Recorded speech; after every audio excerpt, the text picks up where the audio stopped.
Hello and welcome to Tech Helpline. It's your host back again with yet another interesting tutorial video. In this video, I'm going to show you how you can add your phone number in OnlyFans. Go to onlyfans.com and then go to My Profile. Then go to Edit Profile and then go to Account. Now click on Phone Number and enter your phone number.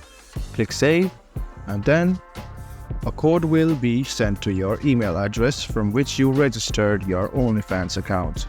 Go ahead and look at the mail and then copy the code and enter the code over here. After you enter the code, you can simply press confirm. And if the code is not there, click send code to my email again. Click confirm and then an SMS will come to your SIM which with you are going to register. Now copy the SMS and paste it here and click verify. And there you go, you have just added your phone number in OnlyFans. I hope this video was helpful for you. If you still have any kind of confusion, please do mention us on the comment section down below. Like the video, subscribe to the channel and do hit the bell button for more.